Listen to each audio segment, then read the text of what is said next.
Shri Kovoor Kunjumon. Sir, കേരളത്തിൽ ആയിരക്കണക്കിന് വ്യക്തികൾക്ക് തൊഴിൽ നൽകുന്നതും ജനങ്ങളുടെ പണാവശ്യം ഏറ്റവും വേഗത്തിൽ നൽകുന്നതുമായ സ്വർണ്ണപ്പണയ വായ്പാ സ്ഥാപനങ്ങളിൽ വ്യാപകമായ മുക്കുപണ്ടം പണയം വയ്ക്കുന്ന പ്രവണത കണ്ടുവരികയാണ് സാർ. ഈ വിഷയത്തിൽ നൂറുകണക്കിന് കേസുകൾ വരുന്നത് മൂലം ഈ മേഖല വലിയ പ്രതിസന്ധി നേരിടുകയാണ് സാർ. ഇത്തരം കുറ്റകൃത്യങ്ങൾ ചെയ്യുന്നവർക്ക് മതിയായ ശിക്ഷ ലഭിക്കുന്നില്ല സാർ. അതുമൂലം ഇതേ കുറ്റങ്ങൾ വീണ്ടും ആവർത്തിക്കപ്പെടുകയാണ് സാർ ചെയ്യുന്നത്.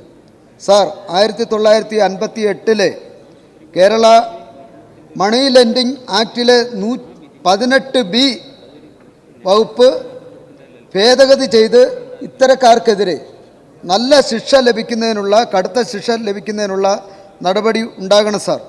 സാർ, അങ്ങ് ഇന്നലെ ധനകാര്യമന്ത്രിയും ബഹുമാന്യനായ ഗതാഗത വകുപ്പ് മന്ത്രിയും അവരുടെ സംസ്ഥാന സമ്മേളനത്തിൽ പങ്കെടുത്തപ്പോൾ അവർ ഈ കാര്യങ്ങളെല്ലാം ഉന്നയിച്ചിരുന്നു സാർ.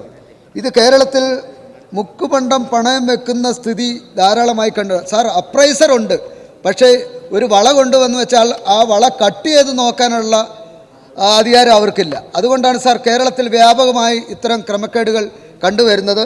അതുകൊണ്ട് ഈ ആക്ടിലെ 18B ഭേദഗതി ചെയ്യുന്നതിനുള്ള നടപടി ഉണ്ടാകണം എന്നുകൂടി ഈ സഭയുടെ ശ്രദ്ധയിൽ കൊണ്ടുവരികയാണ് സാർ. വളരെ പ്രധാനപ്പെട്ട ഒരു കാര്യമാണ് സബ്മിഷനിലൂടെ ശ്രീ കോവൂർ കുഞ്ഞുമോൻ MLA ഉന്നയിച്ചിട്ടുള്ളത്. സാർ, മുക്കുപണ്ടം പണയം വെച്ച് പണം കബളിപ്പിക്കുന്ന കേസുകളിൽ 1958 കേരള മണി ലെൻഡിംഗ് ആക്ടിലെ 18B വകുപ്പ് ഭേദഗതി ചെയ്ത് കടുത്ത ശിക്ഷ നൽകേണ്ടതിൻ്റെ ആവശ്യകതയാണ് അദ്ദേഹത്തിൻ്റെ സബ്മിഷനിലൂടെ മുന്നോട്ട് വച്ചിട്ടുള്ളത്. കേരള നിയമസഭ പാസാക്കിയ കേരള മണി ലെൻഡേഴ്സ് ആക്ട് 1958 അനുസരിച്ചാണ് സംസ്ഥാനത്ത് പ്രവർത്തിക്കുന്ന മണി ലെൻഡിംഗ് ബിസിനസ് സ്ഥാപനങ്ങളെ നിയന്ത്രിക്കുകയും ക്രമീകരിക്കുകയും ചെയ്യുന്നത്. ഈ നിയമത്തിലെ വ്യവസ്ഥകൾ തെറ്റിക്കുന്നവരിൽ നിന്നും പിഴ ഈടാക്കാവുന്നതാണ്. പണയ വ്യാപാരത്തിൽ ഉറവിടം സംശയകരമായ ജാമ്യവ്യവസ്ഥ നൽകുക, തെറ്റായ വിവരങ്ങൾ നൽകുക, അവകാശമില്ലാത്ത ഇടപാടുകൾ നടത്തുക തുടങ്ങിയ തെറ്റുകൾ ചെയ്യുന്നവരെ തടയുന്നതിനും ശിക്ഷിക്കുന്നതിനും പ്രസ്തുത നിയമത്തിൻ്റെ സെക്ഷൻ 18Bയിൽ വ്യവസ്ഥകളുണ്ട്. വ്യാജ സ്വർണം, മുക്കുപണ്ടം പണയം വെച്ച് തട്ടിപ്പ് നടത്തുന്നതുമായി ബന്ധപ്പെട്ട് ലഭിച്ച പരാതികളിൽ ഭാരതീയ ന്യായ സംഹിതയിലെ 318A വകുപ്പ് പ്രകാരം പഴയ 420 IPC കേസ് രജിസ്റ്റർ ചെയ്ത് പോലീസ് അന്വേഷിക്കുന്നുണ്ട്. ഈ സർക്കാരിൻ്റെ കാലയളവിൽ മുക്കുപണ്ടം പണയം വെച്ചതുമായി ബന്ധപ്പെട്ട് സംസ്ഥാനത്തെ വിവിധ പോലീസ് സ്റ്റേഷനുകളിൽ 861 കേസുകൾ രജിസ്റ്റർ ചെയ്തിട്ടുണ്ട്. മേൽപ്പടി വകുപ്പ് പ്രകാരമുള്ള കുറ്റകൃത്യങ്ങൾ പോലീസ് നേരിട്ട് കേസെടുക്കാവുന്നതും പ്രതികൾക്ക് ജാമ്യം ലഭിക്കാത്തതുമാണ്. ഇത്തരം കേസുകൾക്ക് 7 വർഷം വരെ തടവും പിഴയും ലഭിക്കാം. മുക്കുപണ്ടം പണയം വെച്ച് തട്ടിപ്പ് നടത്തുന്ന കേസുകളിൽ കുറ്റവാളികൾക്ക് Kerala money lenders act 18B പ്രകാരം കേസ് രജിസ്റ്റർ ചെയ്യുന്ന അവസരത്തിൽ താരതമ്യേന കുറഞ്ഞ ശിക്ഷ ലഭിക്കുന്ന സാഹചര്യമാണ് നിലവിലുള്ളത്.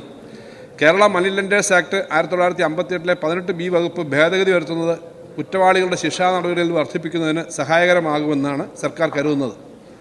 അത്തരം തട്ടിപ്പുകൾ മൂലം സ്ഥാപനത്തിനുണ്ടാകുന്ന സാമ്പത്തിക നഷ്ടം തട്ടിപ്പുകാരിൽ നിന്നും തിരിച്ചുപിടിക്കാൻ നിയമത്തിൽ വ്യവസ്ഥപ്പെടുത്തേണ്ടതുണ്ട്.